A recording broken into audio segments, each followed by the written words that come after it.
Throughout the 80s and 90s, JRPG games were on the rise in not only Japan, but they started to take hold in America as well. From the Dragon Quest series, which debuted in 1986, to Final Fantasy, which hit store shelves in 1987, to Shin Megami Tensei in 1992, and Secret of Mana, Chrono Trigger, and the Phantasy Star series, JRPGs weren't necessarily the blockbuster titles they are today. All of these games are recognized today as fantastic games, and of course fantastic series in their own right. But until the release of Final Fantasy VII for the PlayStation, JRPGs wouldn't find the foothold they needed to be one of the most popular genres in gaming.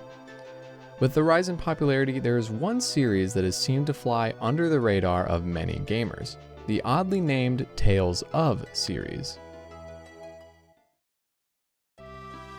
Releasing in December of 1995 for the Super Famicom, Tales of Phantasia is the first game in Namco's Tales of series. Originally developed by Wolf Team, now known as Namco Tales Studio, Tales of Phantasia sets itself apart by breaking one of JRPG's biggest molds: turn-based battles. In Tales of Phantasia, players are introduced to the linear motion battle system. In this battle system, instead of an open battlefield with turn-based attacks, we are instead given a 2D side-scrolling perspective with our party members on the left and the enemies on the right. Instead of telling each party member what they should do, Tales of Phantasia gives you control of one character in real time. The game then plays out more like a 2D fighting game with different moves to use and the ability to pause and then tell the other party members what they should do. You can also assign different modes like passive, blocking, active, and attack CPU. With the linear motion battle system, the Tales of series continues this tradition of being more of a fighter instead of a turn-based battle RPG. With Tales of Phantasia onward, every single game makes use of a different version of the linear motion battle system, or LMBS. And with that, each game becomes more like an action RPG than a specific turn-based JRPG, but with many of the tropes of a JRPG. So with that being said, we're going to go over a bit of a history between all 17 mainline Tales games. So to start off, Tales of Phantasia follows the story of Cress Albane, a 17-year-old swordsman, and his childhood bestie Chester. Their quest is to go back and forth in time to stop a powerful sorcerer by the name of Daus. Daus fled his planet, Darius-Karlon, due to the death of its world tree, which provided the world with mana. Daus found out that the world tree, aka Yggdrasil, was also dying due to humans' use of technology. Cress, Chester, and the other party members witness Martel, a tree spirit, send a mana seed into space to try and rejuvenate Darius-Karlon, and sends Cress and the team members back to their original time. 2 years later, we have Tales of Destiny, which came out on December 23, 1997 in Japan, and September 30th, 1998 in North America for the PlayStation 1. Our main character, Stan, is a country boy who snuck aboard a flying ship and found a sword named Daimlos. This sword begins talking to him, telling him he is a Swordian from the Aether Wars. The Aether Wars were between sky inhabitants named the Aetherians and the people who were left on the surface of the planet, the Earthers. A couple Aetherian scientists went to the surface and created the Swordians, and at the end of the day, the Earthers won. Now, with Dimlos, Stan and his friends must team up and fight against any evildoers who are trying to find and use the Eye of Atamoni, an extremely powerful lens which was what led the Ethers to creating the cities in the sky.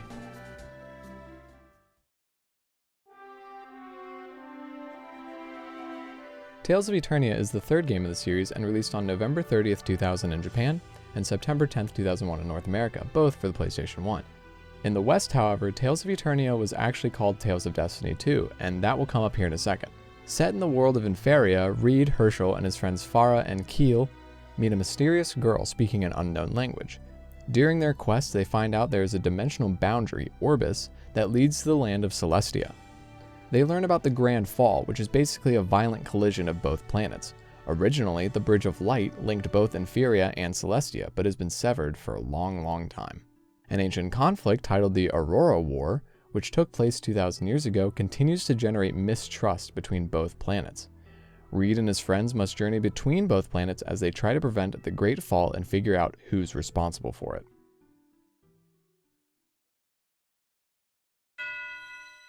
Tales of Destiny 2 released only a year later on November 28, 2002 in Japan, but didn't see release in North America, more than likely due to the fact that Tales of Eternia was called Tales of Destiny 2. The game takes place 18 years after the original Tales of Destiny. Kyle Dunamis, the son of Stan and Ruti, go on a quest with his friend Loni to find money for the orphanage that Ruti runs.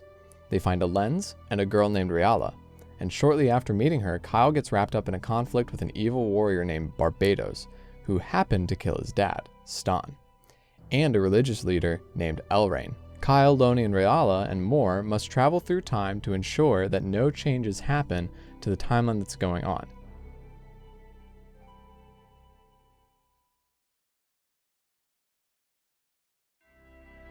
Now on to Tales of Symphonia, which released on August 23, 2003, July 13, 2004, and November 19, 2004 in Japan, North America, and Europe respectively. Following our good boy Lloyd Irving and his two pals Genis and Colette, Colette is the mythical Chosen One, and along with her guardians Rain and Kratos, go on a journey of world regeneration. They travel to replenish their world of Silverond with mana, and on their journey they learned of a world called Tethe'ala, a parallel world to Silverond. Both worlds are tied in a struggle for mana, and now the team must figure out how to save both worlds instead of simply saving their own. With Symphonia, we have a 3D version of the LMVS where you can run around a 3D battlefield, much like an arena fighting game. Symphonia is known to be a breakthrough game in the West, selling very well in North America, hitting 600,000 units. This is also my favorite one, so please check it out if you can. It's on Steam, so if you have a PC, you have no reason not to. Following Tales of Symphonia, we have the Japanese-only Tales of Rebirth, releasing for the PlayStation 2 on December 16, 2004. Rebirth is set in a world of humans called Huma and Gajuma, or Beast People. Our main character, Vague Lungberg, is a human, and his friend Claire Bennett gets kidnapped by agents of Agarte. Vague goes to rescue Claire, and through that gets wrapped up in a whole lot of racial tension between the Huma and the Gajuma, and end up attempting to stop a force called Eurus. This one was also only released in Japan, so if you want to try to play it, you might have to emulate it, and more than likely get an English patch for the game. Tales of Legendia would release on the PlayStation 2 as well in August of 2005 for Japan, and February 2006 in North America. In a world covered mostly in water, there are two groups, the Aurorines, or the land people, and the Faerines, or the people of the sea. Our main character, Sinel, and his sister washes up on the Legacy, and Shirley is soon kidnapped by a bandit. According to the local sheriff Will, many on Legacy believe Shirley is the legendary Marines, someone who is foretold to lead the Faerines to prosperity. This, of course, leads them on a quest to not only uncover the mysteries of their world, but also to save it and bring peace between the Aurorines and the Faerines. That same year, Namco Tales Studio managed to push out Tales of the Abyss for the PlayStation 2, releasing on December 25, 2005 in Japan and October 15, 2006 in North America. A rich boy who's stuck in his mansion, Luc von Fabre, becomes a target by the Order of Lorelei. They believe he is, of course, the key to an ancient prophecy. After fighting with a woman named Tyr Grants, they both get flung into a faraway land, where Tyr then decides to escort Luc back to his manor. On their way back, they run into Fawn Master Ion and Colonel Jade Curtis, who inform them that a war is going to happen. Jade convinces Luke to try and convince the King of Kimalaska to stop the war, starting the entire adventure. This game also received a port to the Nintendo 3DS in 2011 and 2012 for North America, so if you want to check it out, look for it on that, as well as the PS2. Tales of Innocence is another Japanese-only release and came out December 6, 2007 for the Nintendo DS. Focusing on Ruka, Ruka meets Ilya, a fugitive, and discovers that he has inherited supernatural powers from his previous life. After teaming up with Ilya and others, who happen to also gain similar powers through their past lives, they must travel through the divine world of Devaloka and the lower world of Naraka. An attempt to merge the worlds happened prior to the story and was opposed by many, but now Ruka and friends must try to again save the world. The 10th mainline entry is Tales of Vesperia, releasing in August of 2008 in Japan and North America, and of course June 2009 for Europe and Australia. Set in the world of Terca Lumieris, this world uses Blastia for all of its needs. Yuri Lowell, a former soldier, forms a guild titled Brave Vesperia to aid a noblewoman named Estelle, whom Yuri meets on a mission. In it, they oppose many enemy factions throughout their adventures, all of whom want to abuse Blastia in some way. Having to confront and eventually be joined by his old friend Flynn, both Yuri and Flynn want to change the world and how it uses Blastia.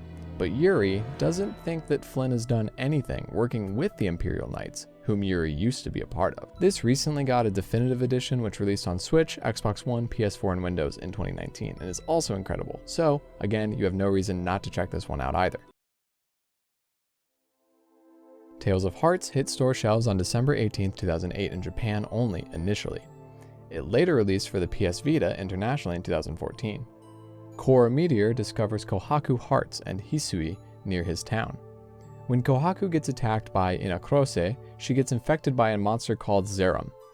Attempting to cure her, Korra uses his Soma, which is an ancient weapon used to fight against Zerum. He accidentally destroys Kohaku's Spiria, which is the essence of her heart and emotions, and Korra and Hisui have to set off to restore her Spiria, which has been spread across the world. On to the 12th mainline entry titled Tales of Graces, originally released for the Wii on December 10, 2009, and later got a PS3 port released in 2010, internationally released in 2012. Taking place in the world of Affinia, Asbel Lant, Hubert Lant, and Cheria Barnes befriend an amnesiac girl who they give the name Sophie. Some wacky, spoilery events occur. Hubert was adopted by the Oswald family to secure Asbel as the Lord of Lant, but Asbel runs away. Now it's 7 years later, and Asbel learns that his father died defending Lant from an invasion by another country, Fendel. He returns home and are saved by Sophie and Hubert, starting the fun adventure. Tales of Xillia broke records, becoming the most pre-ordered game in the series, and eventually shipped over 1 million copies worldwide when it hit store shelves in 2011. Humans were able to develop Spyrix, a powerful source that involves absorbing spirits to supply power. In the present, we follow Jude Mathis and Mila Maxwell in the world of Ries Maxia. Attempting to find his professor, Jude Mathis investigates a research facility. While there, he witnesses a Spyrix-powered weapon called the Lance of Kresnik. This lance ends up absorbing his professor, and Jude is going to be the next victim, but is saved by Mila Maxwell, the successor to Maxwell, a spirit that used to gather humans who shared a symbiotic relationship with spirits. Tales of Xillia 2 released only a year later in 2012, and the story takes place only a year after the events of Tales of Xillia.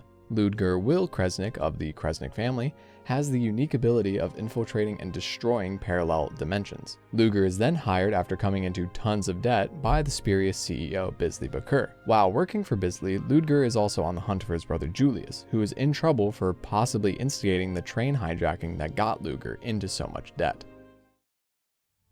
Taking a couple of years off, we have Tales of Zestiria, which released for the PlayStation 3 originally on January 22, 2015. The game did get a port to the PS4 and Windows as well, and in the world of Glenwood, we follow the story of Sori, a man blessed by the powers of Seraphim, a mystical race that stabilizes the land. Sori must help free the land of Glenwood from creatures called Hellion, creatures spawned solely from negative emotions. The story itself begins with Sori and his friend Mikleo exploring some ruins when they happen upon and save a girl named Alicia. They bring her back to Alicia, and once Alicia heads back home, Sori and Mikleo battle with a Hellion. Fearing for Alicia, they leave the village to try and find her. Tales of Berseria is the 16th mainline game in the Tales series, and is actually a prequel to Zestiria. Sharing the same world as Zestiria, Berseria actually takes place 1,000 years in the past. This time, we follow the main character of Velvet Crow. As a child, Velvet's village got attacked when a Scarlet Night happened, and demons attacked. Years later, the Scarlet Knight returns to attack again. In a ritual known as the Advent, Artorius, Velvet's stepbrother, becomes a demon and attempts to use Velvet for the ritual as well. Velvet is able to fight back, which ends up with her arm being possessed by a demon called Therion. She then awakes in the prison on the island of Titania, swearing to take her revenge. And with that, we have a semi-quick history of the mainline Tales series. Of course, we have spin-offs or sequels that aren't mainline, like Tales of Symphonia Dawn of a New World, but those are the 16 mainline games.